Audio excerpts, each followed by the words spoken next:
दिन किसका विसर्जन होगा उस संबंध में भी हम लोग आपस में चर्चा करेंगे। आप लोग का आपको मदद मिलेगा। कल इसी संबंध में एक वीसी जो है मुख्य सचिव के माध्यम से हुआ, दुर्गा पूजा को लेकर ही हुआ था।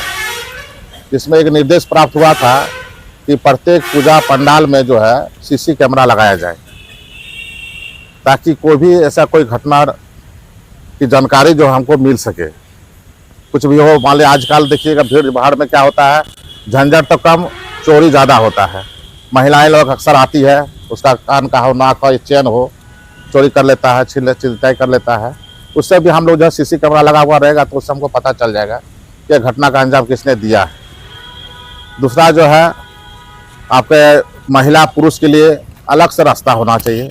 महिला के लिए अलग पूजा दर्शन होना चाहिए, पुरुष के लिए अलग दर्शन होना चाहिए।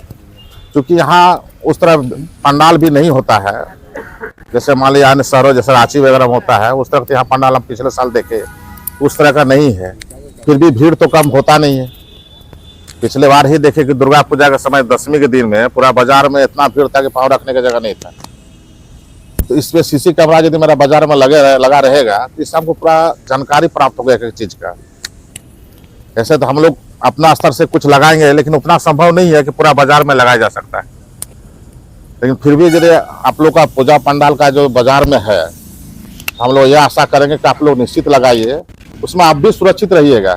आपका जो भी माँ बहन आएगी पूजा के लिए, दर्शन के लिए, वो भी सुरक्षित महसूस करेगी। किसी तरह कोई वहाँ पे घटना होगा तो उसको पता चलेगा। एक डर भी रहता है। आप सीसी कैमरा लगाए चाहे नहीं लगाए, यदि आप लिख के रख देते हैं ना कि आप सीसी कैमरा के निगरानी में है, उससे आदमी का एक भय पैदा हो जाता है कि यहाँ सीसी कैमरा लगा हुआ है। ये जरूर व्यवस्था कीजिएगा ताकि हम लोग का भी सहूलियत हो और आप लोग का भी होगा। ऐसे हर मोर्चा पर हम लोग का जो है पुलिस प्रशासन तैनात रहेगा, इसमें किसी तरह कोई परेशानी नहीं होगी, है ना।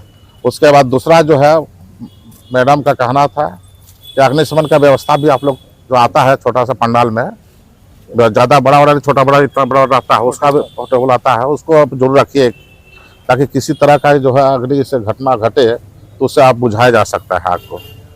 इसको आप जरूर रखिएगा।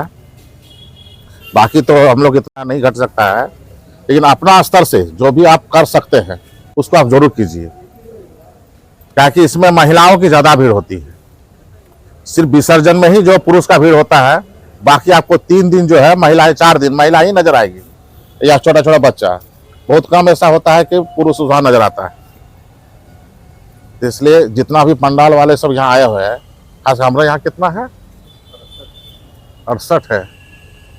68 में पूजा का भव्य आयोजन कर रहे हैं, लेकिन पता चला कि उसके विसर्जन में ही कुछ छोटे मोटे लोग, 1-2 लोग जो है उस पूरे विसर्जन को गंदा कर दिया, पूरा माहौल को गंदा कर दिया। ऐसे लोगों पर पहला प्राथमिकता है कि आप उस पर निगरानी रखें।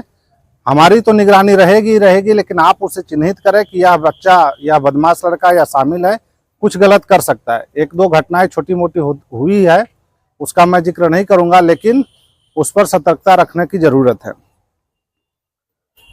डीजे पर जो माननीय उच्च न्यायालय का गाइडलाइन है उसका अनुपालन करेंगे। कोई भी डीजे में जो है प्रोग्राम में देखा जाता है कि डीजे में गाना बजाने को लेकर अधिकतर लड़ाई होती है। सभी का पर्सनल चॉइस होता है।